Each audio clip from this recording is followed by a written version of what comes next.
Episode 43, titled Gauge Algorithm Suitability, Key Strength and Threats, we treat cryptographic choices as living decisions that must respond to shifting capabilities and changing threat models. A cipher or parameter that was prudent 3 years ago may be a liability after a new side-channel paper, a cloud performance change, or an adversary's hardware upgrade. Good programs avoid nostalgia and avoid panic. They track sensitivity, lifespan, and exposure, then adjust with evidence. Our aim is to make those adjustments routine and defensible. When selection, renewal, and retirement are tied to data value and credible attacks rather than to habit or fashion, leaders can explain why a suite is in service today, when it will sunset, and what must be true before anything moves. Quantum risk adds a forward-looking dimension, even if a large-scale adversary does not arrive tomorrow. The practical near-term concern is harvest now, decrypt later, against traffic or stored content with long secrecy requirements. Begin transition planning toward post-quantum cryptography, spelled PQC on first mention and PQC thereafter, by inventorying where public key operations sit in your stack, and by piloting hybrid handshakes that combine a classical key exchange with a PQC key encapsulation mechanism, spelled KEM on first mention and KEM thereafter.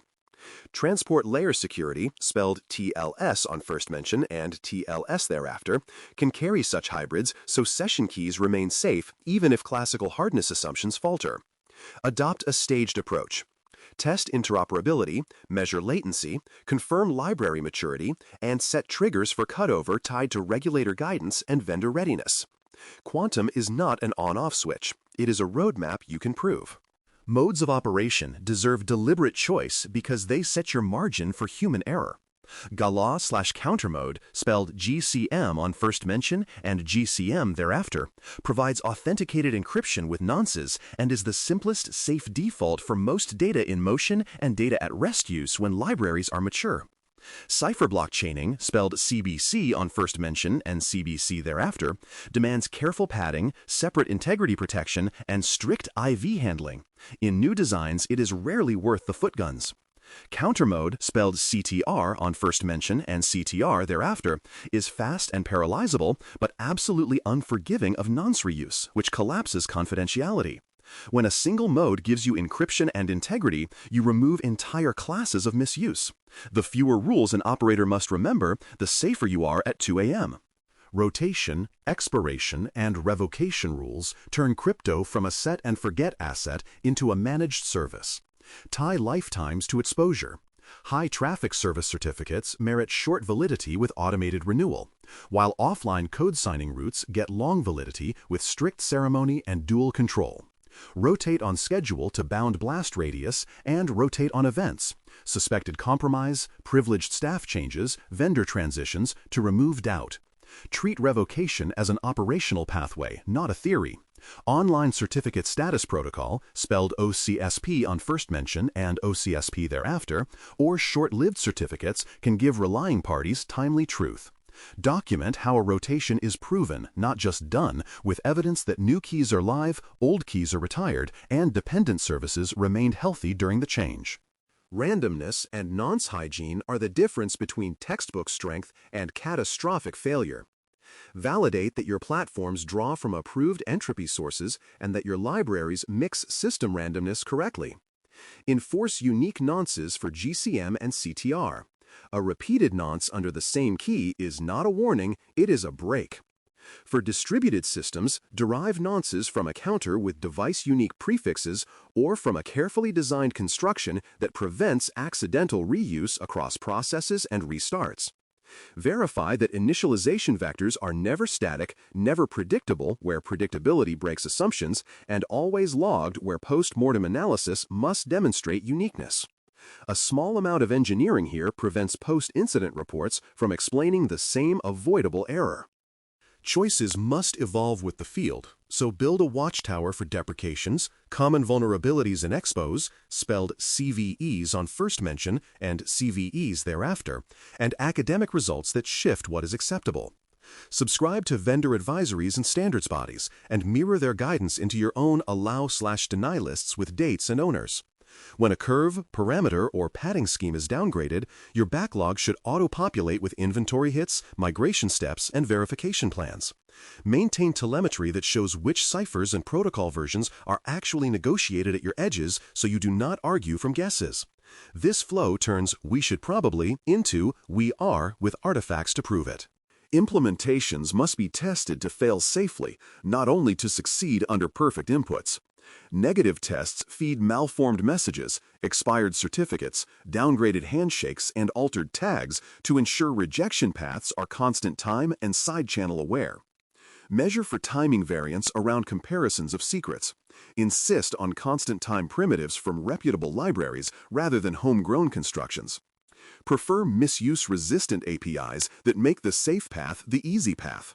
Single calls for authenticated encryption, opaque key handles from hardware security modules, spelled HSMs on first mention and HSMs thereafter, and builders that refuse unsafe parameter mixes.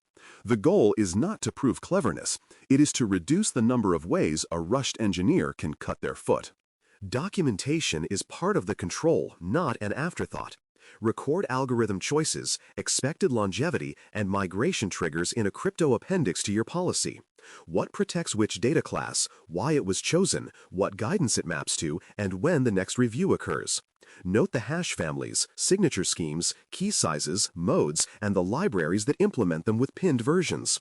Tie each decision to the threat model and the protection window, and include the rollback and verification plan for any future change. When auditors or new engineers arrive, they should be able to trace the line from data value to algorithm to evidence without hallway interviews. Some pitfalls deserve boldface "do not use" guidance because they are reliable sources of pain. Static initialization vectors in CBC or CTR modes break confidentiality. Forbid them outright. Weak pseudo-random number generators that are not seeded correctly lead to predictable keys. Lock them out in linting and code review. Hand-rolled crypto, ad hoc padding, and concatenating primitives without proofs are banned by policy. Approved libraries and patterns exist for a reason. Outdated ciphers and modes, DDES, SHA-1, MD5, export-grade suites must be removed from both server and client configurations, not merely discouraged. Clarity here saves outages and incident write-ups later. A practical scenario shows the pattern. Your edge still negotiates RSA-only handshakes for legacy clients, and session keys lack forward secrecy. You plan a staged replacement that prioritizes crown jewel domains. First, enable elliptic curve Diffie-Hellman ephemeral, spelled ECDHE on first mention and ECDHE thereafter, with modern cipher suites so fresh keys protect each session. Measure handshake latency and error rates and pin a rollback plan. Next, pilot a PQC hybrid. Negotiate a classical ECDHE alongside a vetted PQC chem in your TLS terminators, beginning with a small partner population and a canary region. Capture telemetry on compatibility and performance, keep private keys in HSMs, and log negotiated parameters for audit. When pilots hold steady, expand coverage and set a date to disable RSA-only handshakes. The program moves forward with evidence rather than intuition. To help teams choose quickly, use a compact decision lens that balances data value, exposure, and operational cost. If the data is high value and long-lived, favor algorithms with headroom in key strength and plan earlier PQC adoption. If exposure is broad public internet, third-party access, prioritize suites with mature interoperability and misuse-resistant APIs. If latency budgets are tight, prefer elliptic curve exchanges and authenticated symmetric modes that minimize round trips and checks. If operational cost is the constraint, select patterns with automated certificate renewal, short-lived credentials, and central key custody so rotation is cheap and frequent. Purpose drives mechanism. The rubric simply makes the trade-offs explicit. In conclusion, keep crypto choices alive through governance rather than heroics.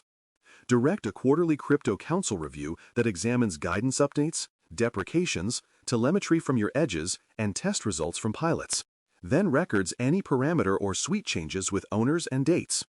Add a roadmap entry that flags at-risk suites and sets migration milestones for systems that still negotiate weak modes or lack forward secrecy, including a PQC hybrid rollout plan for long secrecy domains.